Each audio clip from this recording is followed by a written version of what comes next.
What are those? Our new fall arsenal of vaccines. So needles? Yes, we have a new COVID booster, likely available in late September, pending approval by the FDA. Is this new? It's an updated formula to target XBB COVID subvariants. But isn't EG5 the variant on the rise right now? EG5 and XBB have similarities, so the formula should still be effective. And this is different from the boosters out now? Right, those target the BA5 subvariant, which have less similarities to the newer variants. Okay, next, the new RSV vaccine. A common respiratory virus with heightened risk for seniors and infants. This vaccine protects those demographics. Do I need it? The CDC recommends it for people over 60, but you should talk to your doctor. And what's the last one? The flu vaccine. What? No details? Nothing? It's a flu vaccine. We recommend it. Lasers sound like the stuff of science fiction, right? Sound completely unbelievable. How could our military possibly be using those in future warfare? Guess what? We've just had a recent breakthrough, more great test results that are making lasers a reality. So it's called Athena. Lockheed Martin makes it, and they've been doing a lot of the pioneering in this laser field. Now what's really exciting about it is that it's so hard to harness that much power and make it compact enough that it's actually going to make practical sense downrange. And they've proven that they can do that. Recently, they tested it against 5 moving drones, so realistic drones that they might go up against with, enemy forces might send against us, for example, or terrorists might send against us. And it successfully shot down all 5 of the drones. This is huge news because it means that in a realistic, practical setting, it's looking very promising. So it could be ready to field quite soon. So when you see the movies or you look at comic books or television shows, when you see laser weapons, they tend to be a color, right? Red or green or something like that. Real lasers, one of the key advantages that they provide is that they are invisible. You actually can't see them. You just see this damage suddenly starting to blow something up. So if we take a look now at what the Athena did to a truck. So we're looking at a truck engine, and the Athena within seconds was able to beam right in there, heat the whole thing up, and burn through the engine of this vehicle. So if you can imagine if you were in that vehicle, all of a sudden this hole would start appearing in your engine and the whole thing would just disappear. That's what these lasers do. Now there's some other key advantages that we should mention. Let me give you 3 of them. 1, unlimited ammo. As long as we have power, we have an unlimited magazine. And downrange, of course, having unlimited ammo can be a huge advantage. Second, it's silent. We don't give the enemy any advance warning that it's coming. And then the third one I wanted to touch on is that it travels at the speed of light. So not only are we delivering powerful, decisive effects, lethality, we're also doing it so rapidly they don't know what hit them. So if you could circle back to that example of being in the car again, that would happen so instantaneously, within seconds, you truly would have no idea what was happening. It would just suddenly start disintegrating, right? So what can we use these against? So we talked about the vehicle a bit. We talked about how Athena has just proven itself against drones. But in the real world application, our forces could use it against the drones. We could use it against aircraft. We could use it against vehicles on the ground, like we mentioned. We could also use it against fast attack boats. And in fact, Athena's sibling, Adam, a couple years ago proved that it could eliminate these fast attack boats. So if you imagine boats start trying to swarm one of our ships, not a problem for this laser. Burns right through the hull. As you can see right there, it's burning right through the hull. I'm incredibly excited about this news, this great news about the successful testing of Athena, because it means that we'll be putting these powerful weapons soon. We could put them in the hands of our warfighters and give them even more powerful weaponry to keep themselves safe and also to deliver the effects that we need. They can be used, laser weapons can be used offensively and of course defensively too, to help protect our homeland. Think of our airports that might be under threat from enemy drones. They could be used to protect we could use them statically and used to protect our airports. They could be used to protect our power grid, our nuclear plants. So there's lots of different exciting applications for this technology. It is no longer science fiction, but science fact. Now tell you what, it's mind control, corruption of your thoughts, yeah. Destruction of your soul, mind control, it's mind control, yeah. Corruption of your thoughts, yeah. Destruction of your soul. Don't let them hold your mind. They wanna control mankind. Seems like their only intention is to exploit the earth. Hey, and you trust in their deceit. Your mind causes your defeat, and so you become an invention to distort the search. Propaganda and lies is a plague in our lives. How much more victimized before we realize, hey, it's mind control, corruption of your thoughts, yeah. Destruction of your soul. Thou art come into the land which the Lord thy God giveth thee. Thou shalt not learn to do after the abominations of those nations. There shall not be found among you any one that maketh his son or his daughter to pass through the fire, or that useth divination, or an observer of times, or an enchanter, or a witch, or a charmer, or a consulter with familiar spirits, or a wizard, or a necromancer. For all that do these things are an abomination unto the Lord, and because of these abominations the Lord thy God doth drive them out from before thee. The 2018 midterms are coming up in November, but just yesterday they held a special election in Arizona, and Republican Debbie Lesko defeated Democrat Hiral Tipernini by just 5 points in a district Donald Trump won by 21 percentage points. That is a 16-point swing to the Democrats. Okay, reason for pause for the Republicans, but Trump tweeted, "Congratulations to Republican Debbie Lesko on her big win in the special election for Arizona House seat. Debbie will do a great job. Press is so silent." Yes, these results were covered by no one other than everyone. But then again, we know Trump doesn't see news unless it's on Fox or delivered to him via carrier fried chicken. At the axing ceremony. Where is she? Hang on, Kylie's not there. Hold on, is that her? What is she doing? That's the gas line. Is she gonna blow up the cabin? What? Why would she do that? Oh my God, I have no idea. What is she? At least it's, detective? Yeah. Isn't that... Who's her?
I wouldn't go in there, Detective. It's hotter than, well, you know.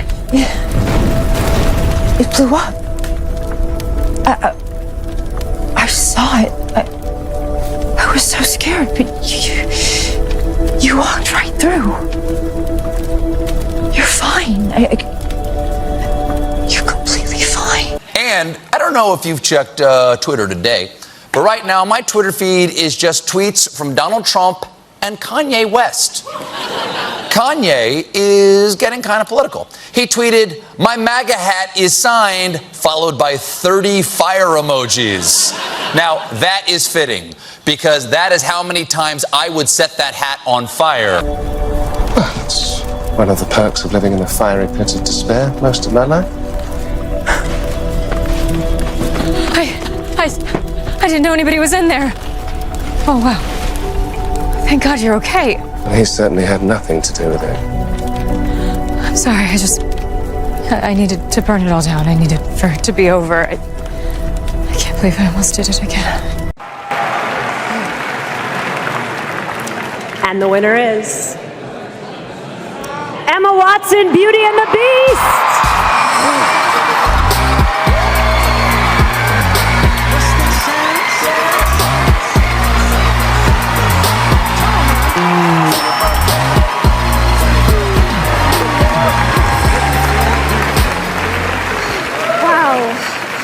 Thank you so much. Thank you.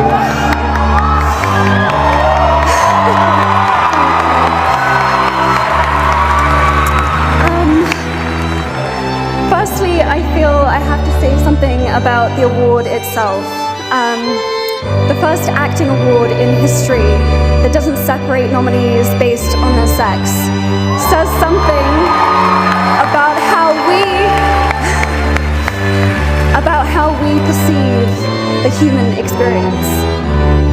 MTV's move to create a genderless award for acting will mean something different to everyone. But to me, it indicates that acting is about the ability to put yourself in someone else's shoes. And that doesn't need to be separated into two different categories. You've built an empire from the ground up. Mr. Hale, it's an honor. The man who built New York. People will insist that your buildings make you immortal. Now, as you slip away, do you feel immortal? We offer humanity's greatest minds more time to fulfill their potential. Designed to offer you the very best of the human experience.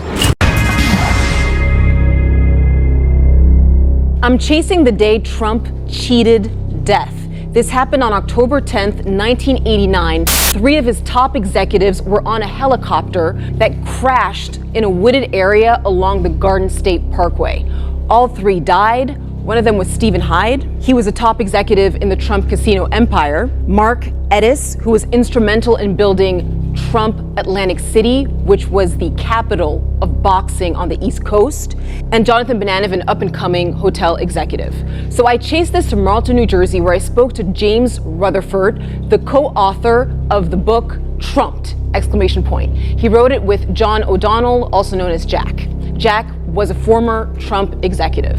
So when I spoke to James Rutherford about this crash, he said that it couldn't have happened at a worse time in the Trump empire. At the time, Trump casinos were the cash cow of the Trump empire. Trump Plaza was huge, making a lot of money for Donald Trump at the time. And the 3 executives who ended up dying on that plane crash were the masterminds of Trump's Atlantic City casinos. There was a critical time in his organization. He needed the Atlantic City casinos to work more than ever.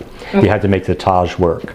The economy, as I said, was starting to slide. He needed those casinos to produce cash for him. There were a bunch of strange events that led to this crash. The Trump organization had a fleet of helicopters. Donald himself only flew on a particular type of helicopter, his own. A private helicopter, Super Puma, was the type of helicopter.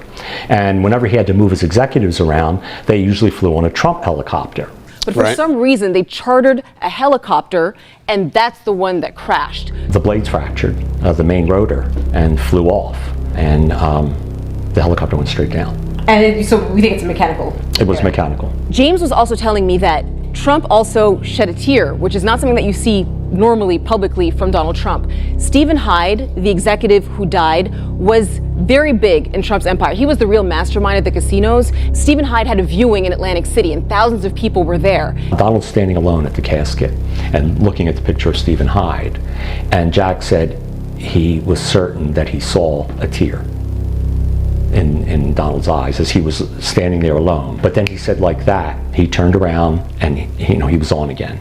It's interesting to see this side of Donald Trump, the humble, fearful side of our potential president. Is really the lead of that story. The fact that he had that moment that people saw.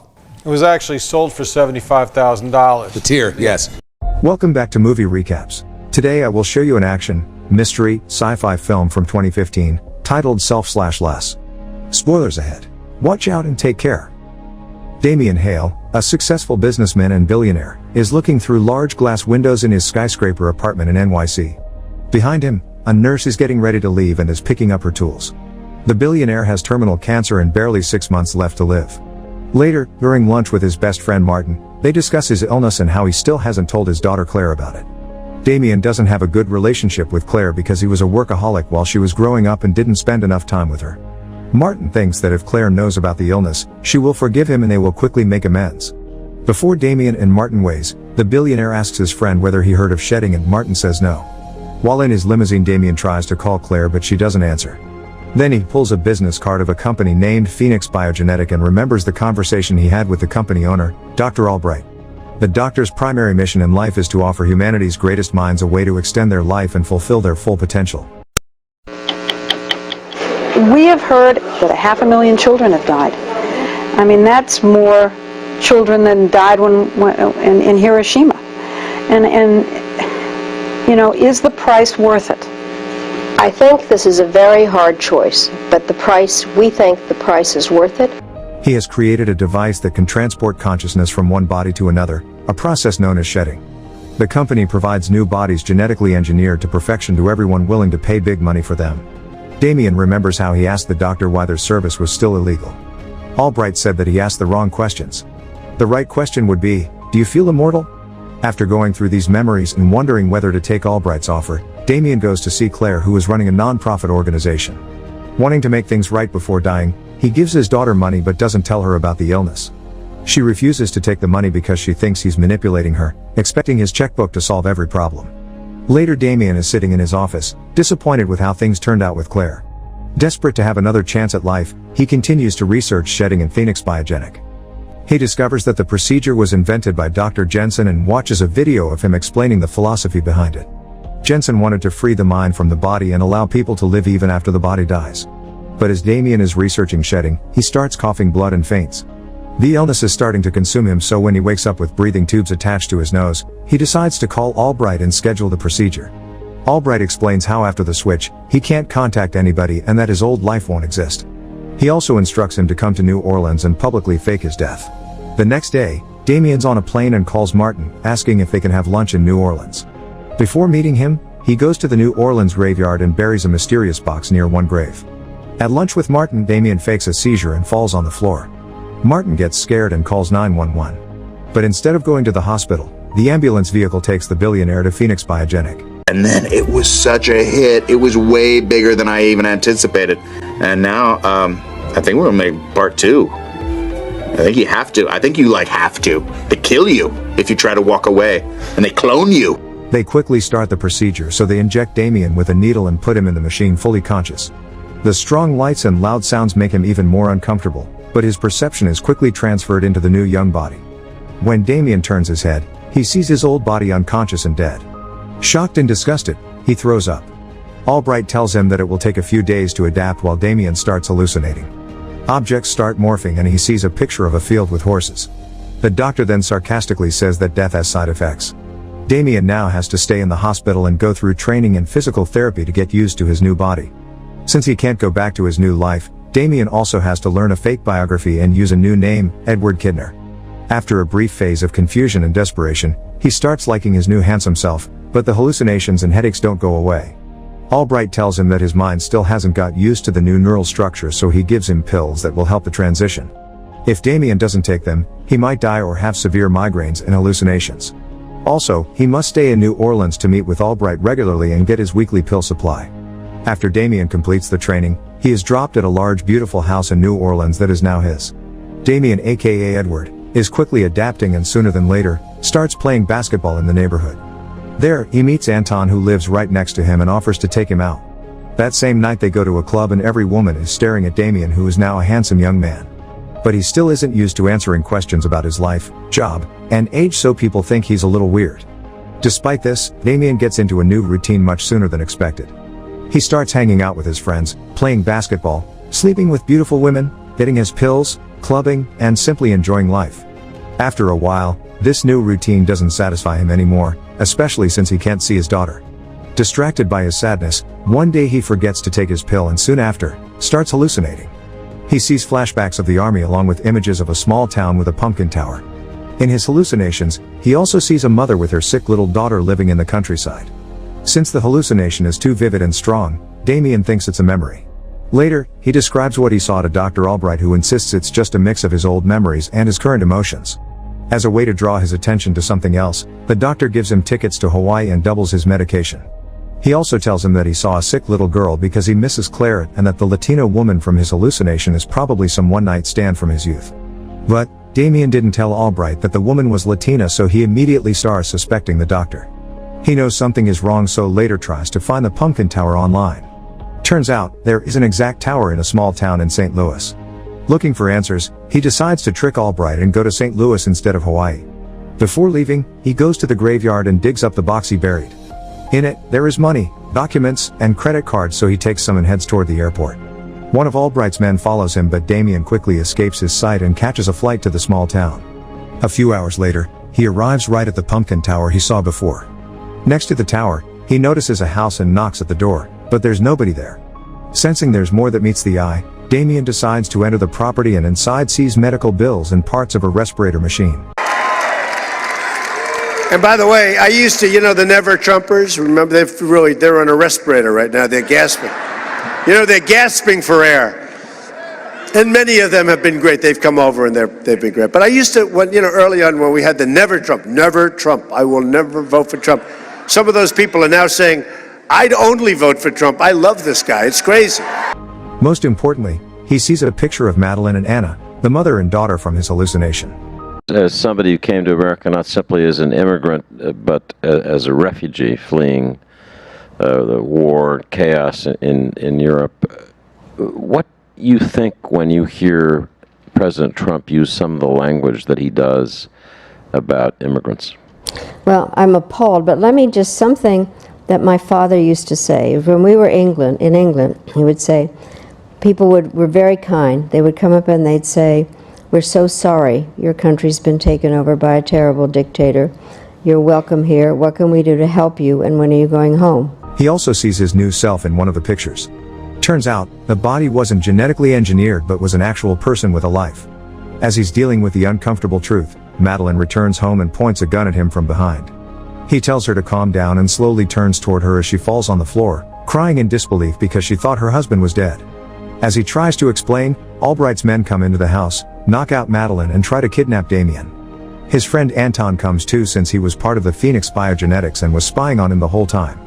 Anton explains that Madeline's husband, Mark, agreed to give his body for money that would cover his daughter's treatment.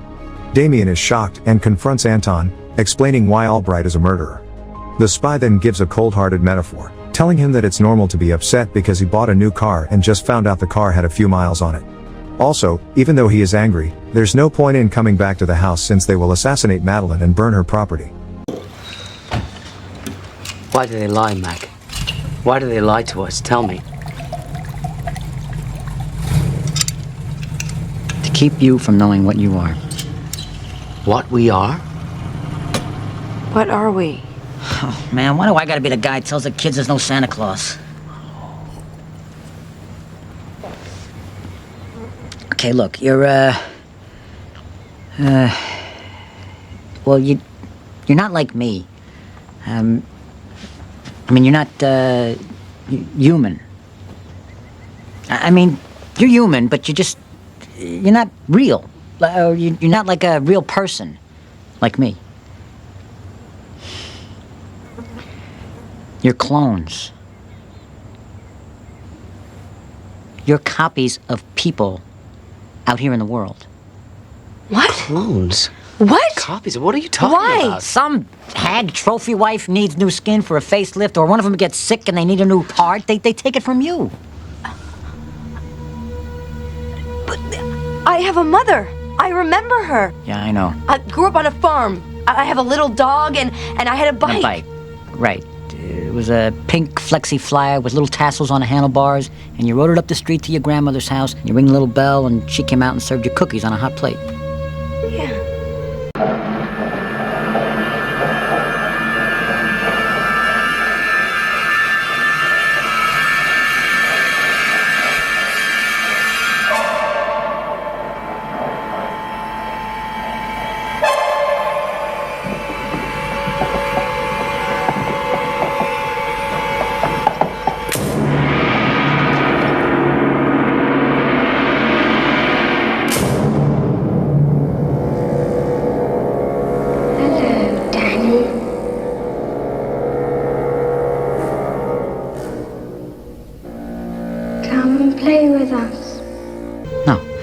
Memory imprints.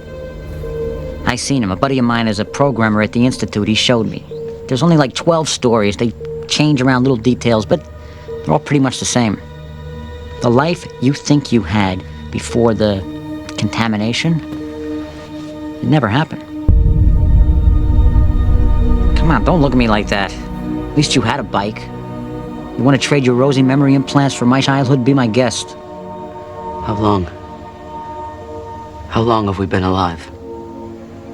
You're Echo generation, so you're 3. Delta means you're 4. 3? The whole reason you exist is because everyone wants to live forever. It's the new American dream. And there's people out there that are rich enough to pay anything for it. Don't people care that they kill us? That they take parts from us? They don't know. They think you're vegetables simmering in a jelly sack. Why do you think Merrick has you stuck in an old military bunker below ground? He doesn't want anybody knowing the truth, especially not your sponsors. Let's talk about Prince William and his lineage to King David. The Black Prince, King Edward III, was the very first Knight of the Garter. He comes directly from the lineage of King David, thereby qualifying him to be accepted by the rabbis as in the lineage of the Messiah. But he also comes from the lost tribe of Dan. Dan was the 5th son of Jacob, and the tribe is also represented by the 6-pointed Star of David and a serpent. The marriage of Charles to Diana was extremely important because Diana brought one aspect of the Merovingian bloodline back to the English crown. In marrying Prince Charles, William is the first child to claim lineage from every English king who has left descendants. Prince William is not a confirmed Freemason, but has many Masonic relatives. Kings and dukes were Grand Masters of Masonic lodges. The last Grand Master, who rules the United Grand Lodge of England, is H.R.H. Duke of Kent, cousin of Queen Elizabeth II and uncle of Prince William. Now, as you look at the coat of arms at the bottom, Ich is in the left design and Dien is in the right design. Ich represents the Black Prince, Dien the Red Dragon, and together they can read, I, the Black Prince, serve the Red Dragon. And we know who the Red Dragon is. So, Prince Charles's coat of arms represents the Red Dragon. In Revelation 13:1, and the dragon stood on the sand of the seashore. Then I saw a beast coming up out of the sea, having 10 horns, 7 heads, and on his horns were 10 diadems, and on his heads were blasphemous names. And the dragon gave him his power, and his throne, and great authority. Now, of significance to that is that at his coronation in 1969, and we're talking about Prince Charles, the father, he sat on a chair with a large red dragon emblazoned on it. During the ceremony, his mother, Queen Elizabeth II, said, "This dragon gives you your power, your throne, and your own authority." His response to her was, and I quote, "I am now your liege man and worthy of your earthly worship." Liege is an Old English word meaning Lord, meaning I am now your Lord man and worthy of your earthly worship. And also, as you can see here, the crest of the Knights Templar is showing the same symbols as did Prince Charles when he received this coronation. So, the origin and meaning of the red dragon symbol goes beyond the coat of arms. You see it here in the flag of Wales, the red dragon, and that means the place of the strangers or foreigners. That is, as in the tribe of Dan, importing themselves to Wales. And then you see it on the airplane of Wales, the same red dragon. And then we see it in the 1953 Royal Badge of Wales. And notice that there is a circle around the dragon that gives the letters Y, Drag, Gach, Didri, Situin. And it means the red dragon should go forward. This is the unofficial Welsh national motto. Sometimes it is described as the red dragon will rise again, or the red dragon will lead the way. And I believe this is all symbolic of what is to come in the time of tribulation with the Antichrist. As you look in detail now at the seal of Prince Charles, the father, here's what you see in detail. But let's first look at the text, Revelations 12:3. And there appeared another wonder in heaven, and behold, a great red dragon, having 7 heads and 10 horns, and 7 crowns upon his heads. And then Revelation 13:1. Then I saw a beast coming up out of the sea, having 10 horns and 7 heads, and on his horns were the 10 diadems, and on his heads were blasphemous names. And the beast which I saw was like a leopard, and his feet were those of a bear, and his mouth like the mouth of a lion. And so as you look at Prince Charles, the father, his seal, his coat of arms, you notice that the crown actually is shown here in 7 places, and they're all numbered. You see it in the lion figure. You see it above that represents the sun, Prince William. You see the crown of the face. You see the crown on the unicorn. You see the crown in the center of the shield, and you see 2 more crowns below. There are your 7 heads with 7 crowns. Also, we discussed how in this text that the beast would resemble a leopard, and which this does by its length and its thinness as compared to a lion. It has the feet of a bear, and if you look at the feet, those are bare feet, and it has the mouth as a lion, and it certainly has a lion's mouth. So let's focus on the lion, leopard, bear beast on the left. Notice there are 3 parallel horns on his neck, which are, in a manner of speaking, plucked out by the roots, which means turned upside down. Then come to the center photo. The helm, which is the face, has 7 curved bars or horns. These 7 horns, along with the 3 horns from the eldest son, lion, at the top, make a total of 10 horns in the head region.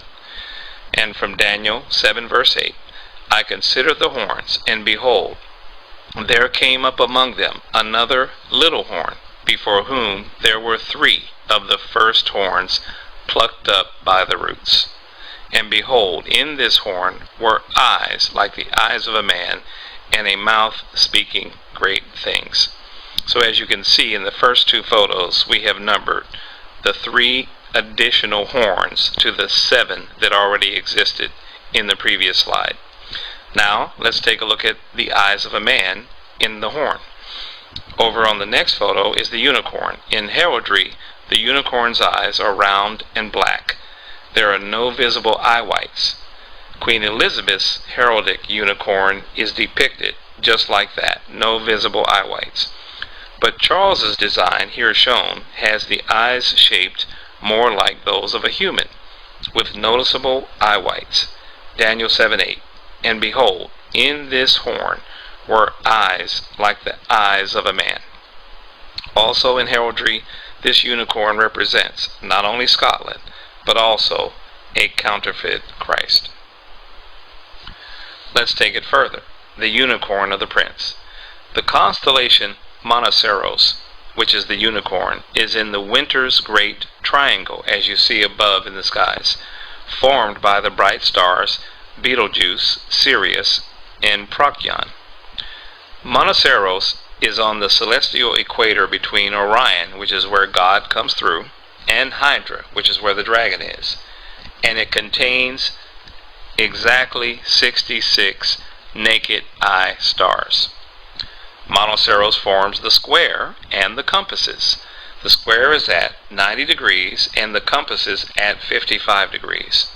In ancient Egypt, the plumb rule was called a merket. The merket was used in conjunction with a plumb line to measure the positions of stars and their corresponding positions on the ground in Egypt. Our winter sky is dominated by Orion, but the creature that is following him, tracking his every movement across the celestial sphere, mimicking him, is Monoceros, the unicorn. And who does the unicorn represent? Prince Charles and Prince William.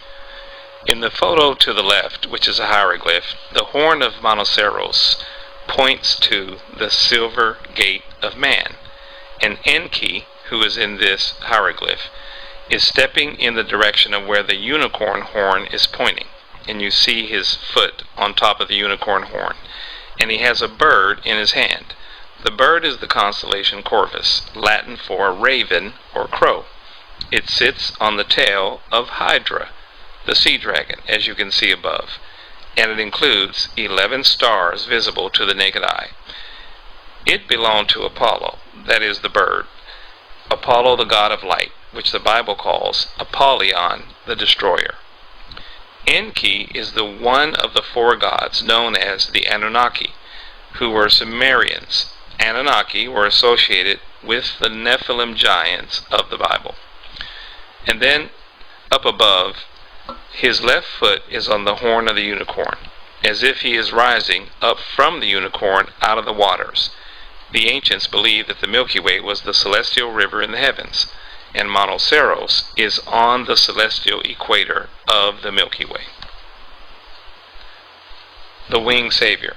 Prince Charles was presented with a model of the sculpture unveiled on March the 6th, 2002, and Prince Charles was here called the Winged Hero.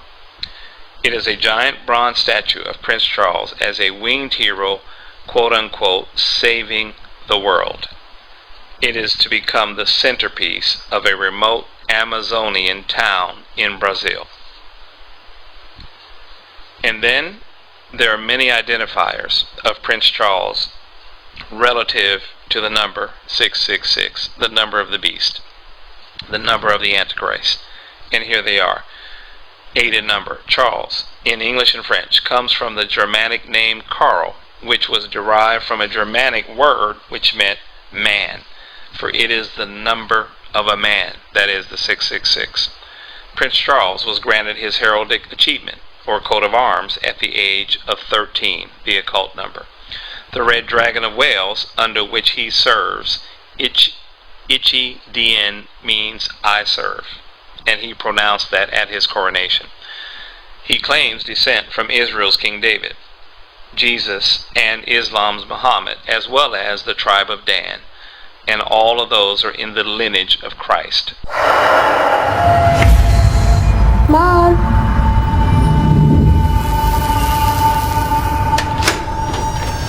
Julie, what's the matter? I locked myself out. Want to stay with me till your mother comes home? I can show you my butterflies. Inside here, the butterfly dies. Do you want to try? There's a lot of butterflies.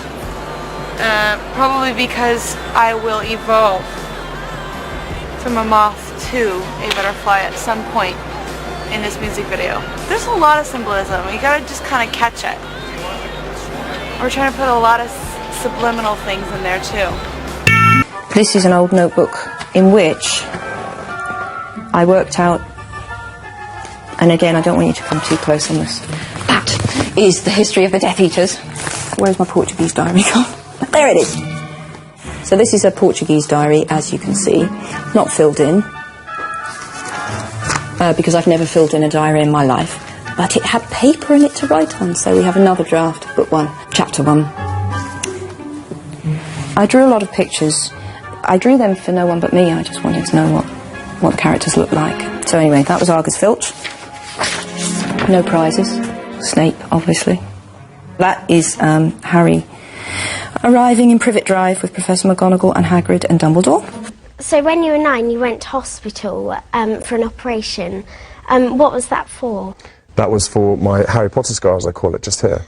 I call it that because it glows sometimes, and some people notice it, and other times people don't even notice it at all.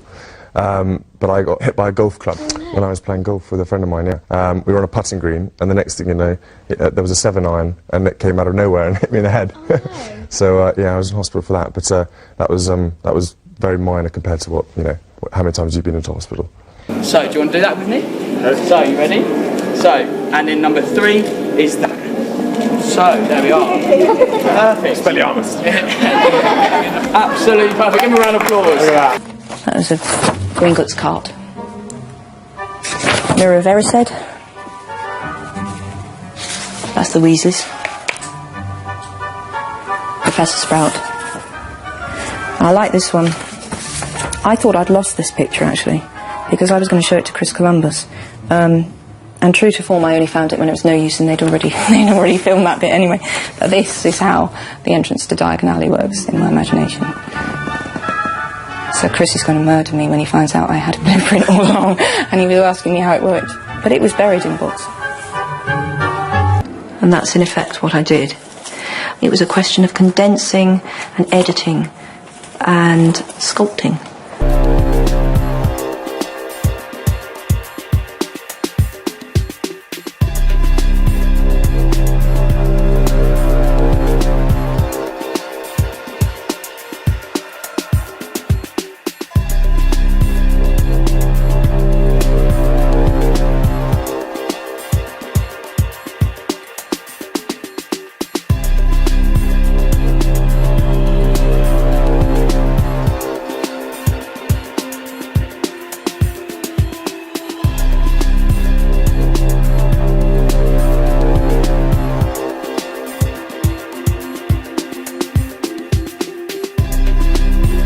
Thousands of government-sponsored experiments did take place at hospitals, universities, and military bases around our nation.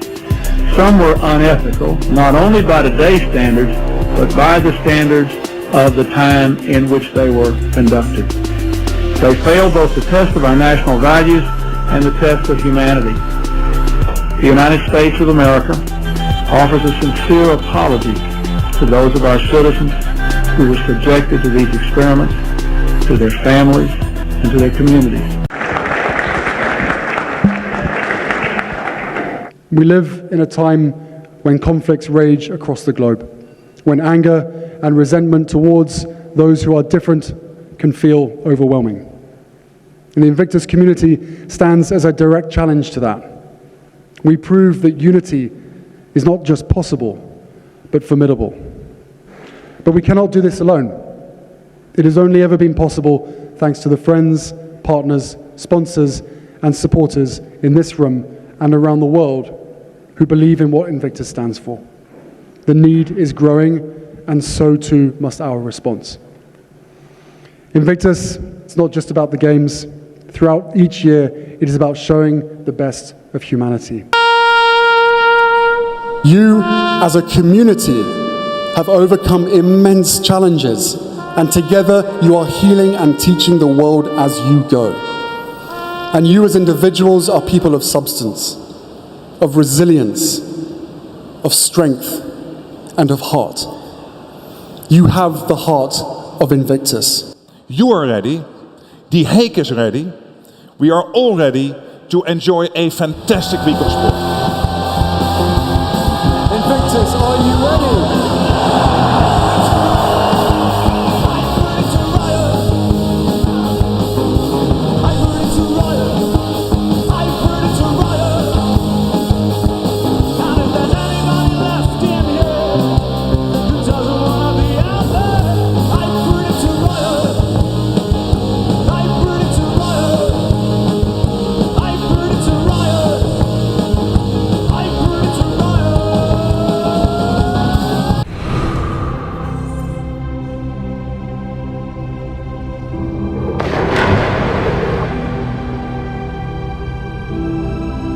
Out of the night that covers me, black as a pit from pole to pole, I thank whatever gods may be for my unconquerable soul.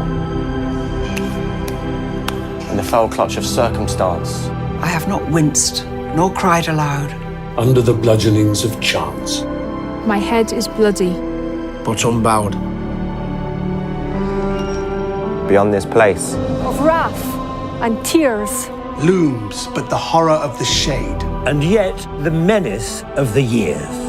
Finds and shall find me unafraid. It matters not how straight the gate, how charged with punishments the scroll. I am the master of my fate. I am the captain of my soul. I am Invictus. Prince Harry, remember when you told us to bring it at the Invictus Games? Careful what you wish for. Boom. Oh, really? Please. Boom. yourself.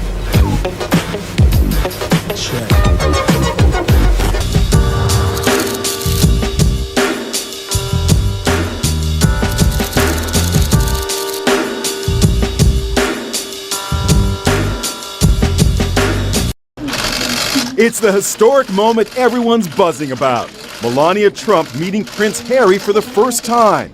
And Inside Edition was right there. Melania wore a smart checkered pantsuit for her first official solo trip as First Lady. I continue to be much more concerned when it comes to our security with the prospect of a nuclear weapon going off in Manhattan. It matters not how straight the gate, how charged the punishment, the scroll. I am the master of my fate. I am the captain of my soul. What a magnificent soul it was. Careful what you wish for. Invictus, everywhere you find it associated with bombings, war, and the maiming of human beings. Even the Invictus Games themselves are for our wounded warriors, wounded in war, no doubt by bombs. I am unconquered. The statement of defiance, rebellion, witchcraft.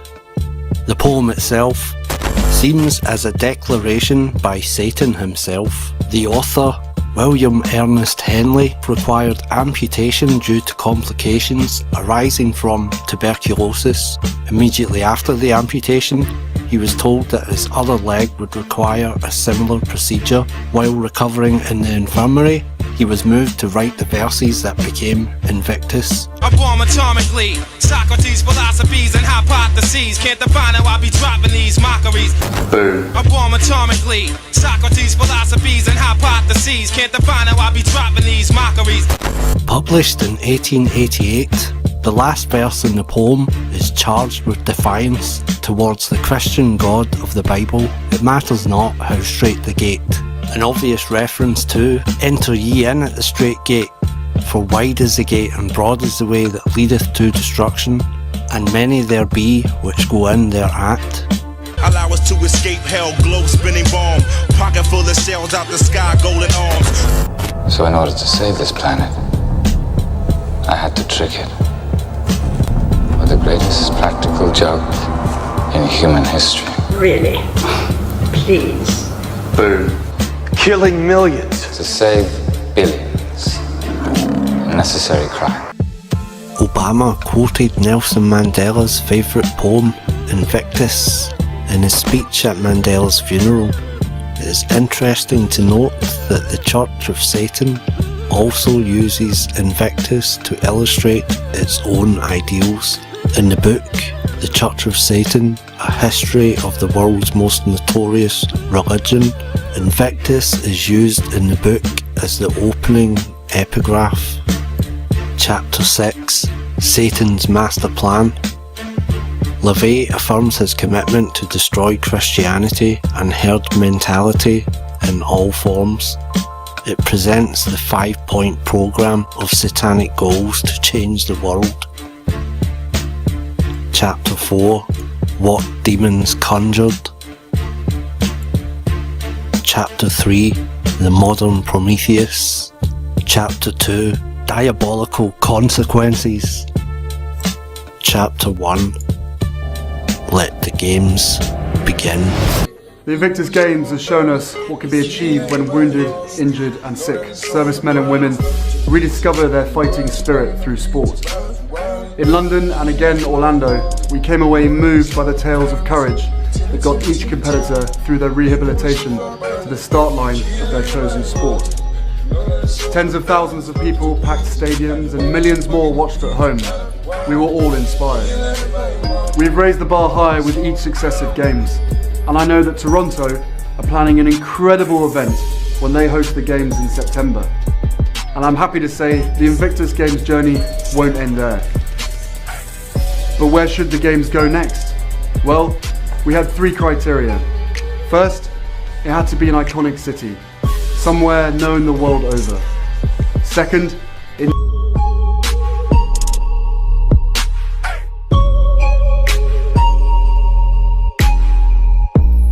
needed to be a city with a proud military heritage, which would welcome competitors from all over the world with open arms. And finally, we wanted to go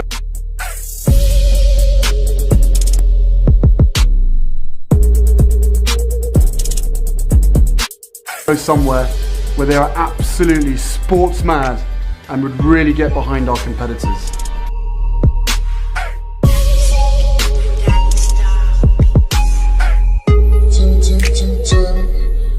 It was an easy decision, really. The 2018 Invictus Games are coming to Sydney.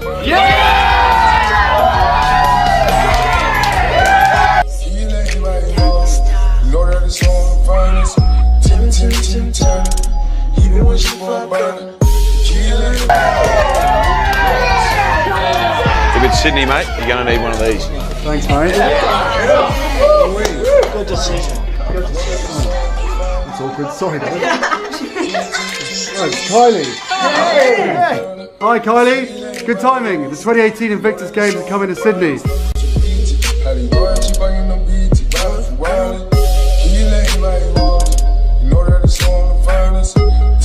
Can I guarantee the Aussies are going to bring it?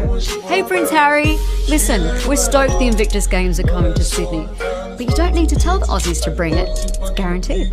No worries. Sydney, it's on.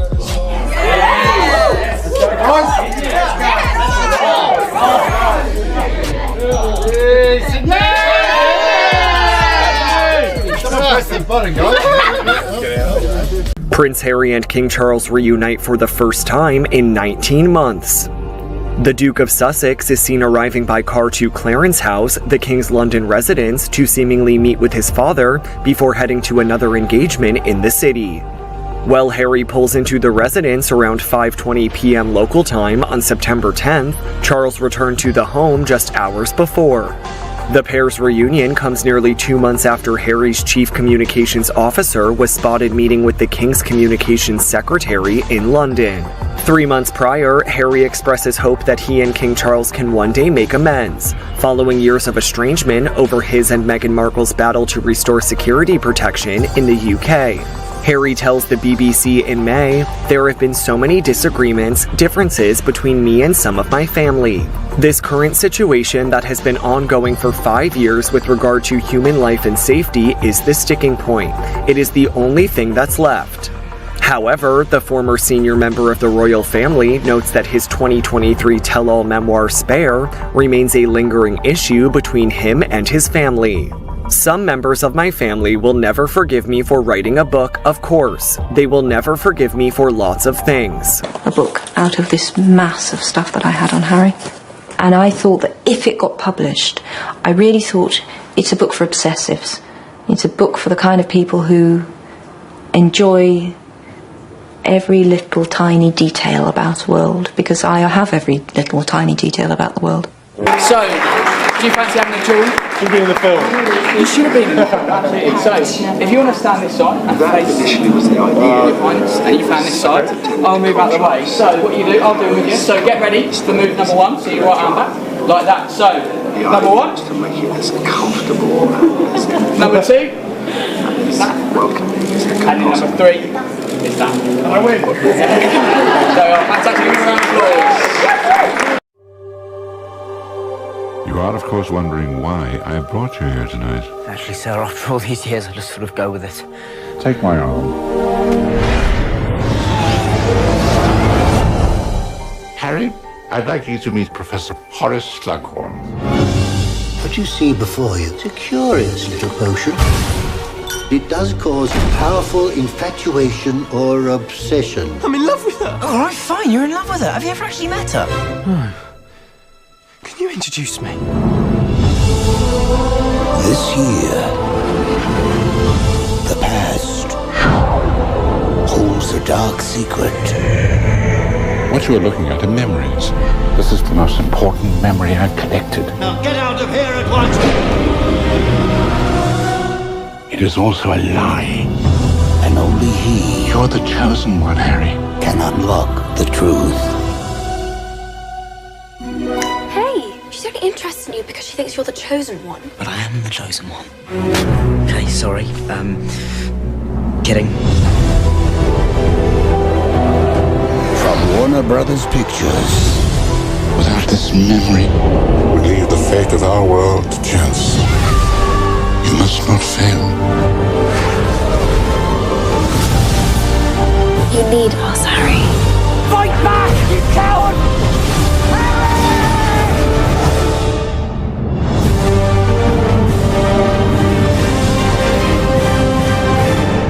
Wir Megan und ich freuen uns sehr, heute hier zu sein.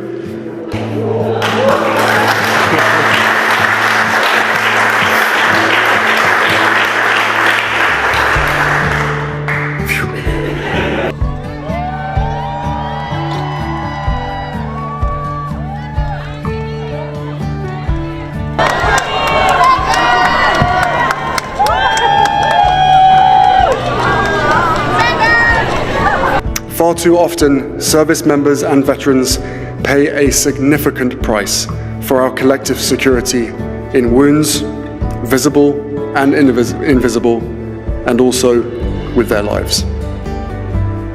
The bravery, strength, and selflessness exhibited by them and their families is extraordinary.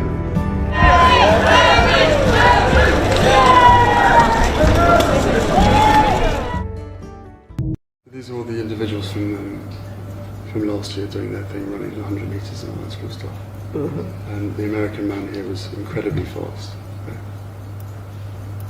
Incredibly fast. It's quite close, isn't it? Message? Yeah, from Michelle.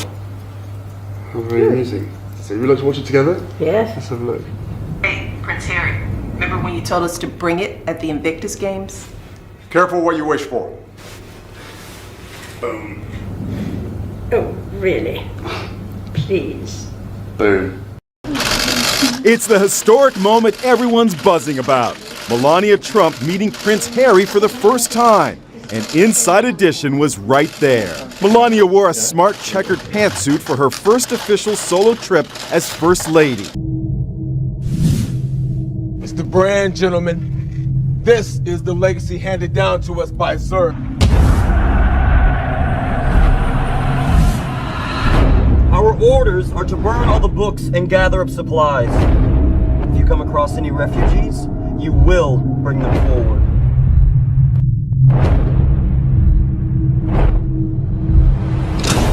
The cap is our symbol! Each man will wear it with pride! How would you say if everything that you knew was a lie?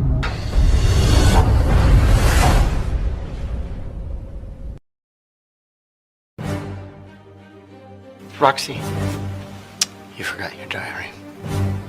You wouldn't want to leave this behind. Do you know Professor Diedrich? He told me not to get the chip. He said the bombings were planned. The housing collapse, the financial collapse, all part of a sick plan. The man himself, Mr. Zern!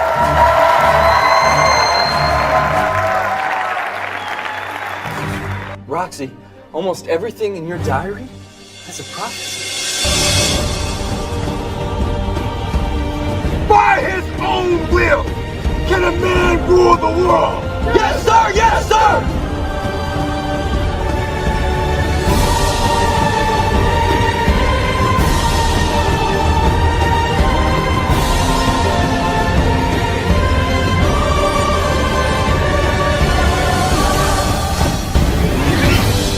So be separate, be born again in Christ Jesus. If I were the devil, if I were the prince of darkness, I'd want to engulf the whole world in darkness, and I'd have 1/3 of its real estate and 4/5 of its population, but I wouldn't be happy until I had seized the ripest apple on the tree, thee. So I'd set about, however necessary, to take over the United States. I'd subvert the churches first. I'd begin with a campaign of whispers. With the wisdom of a serpent, I would whisper to you as I whispered to Eve, do as you please. To the young, I would whisper that the Bible is a myth. I would convince them that man created God instead of the other way around. I would confide that what's bad is good and what's good is square. And the old I would teach to pray after me, Our Father, which art in Washington. And then I'd get organized. I'd educate authors in how to make lurid literature exciting so that anything else would appear dull and uninteresting. I'd threaten TV with dirtier movies and vice versa. I'd peddle narcotics to whom I could. I'd sell alcohol to ladies and gentlemen of distinction. I'd tranquilize the rest with pills. If I were the devil, I'd soon have families at war with themselves, churches at war with themselves, and nations at war with themselves, until each in its turn was consumed. And with promises of higher ratings, I'd have mesmerizing media fanning the flames. If I were the devil, I would encourage schools to refine young intellects, but neglect to discipline emotions, just let those run wild. Until before you knew it, you'd have to have drug-sniffing dogs and metal detectors at every schoolhouse door. Within a decade, I'd have prisons overflowing. I'd have judges promoting pornography. Soon I could evict God from the courthouse, then from the schoolhouse, and then from the houses of Congress. And in his own churches I would substitute psychology for religion and deify science. I would lure priests and pastors into misusing boys and girls and church money. If I were the devil, I'd make the symbol of Easter an egg and the symbol of Christmas a bottle. If I were the devil, I'd take from those who have and give to those who wanted until I had killed the incentive of the ambitious. And what'll you bet? I couldn't get whole states to promote gambling as the way to get rich.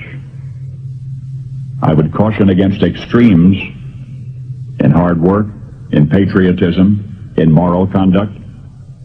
I would convince the young that marriage is old-fashioned, that swinging is more fun, that what you see on TV is the way to be. And thus I could undress you in public, and I could lure you into bed with diseases for which there is no cure.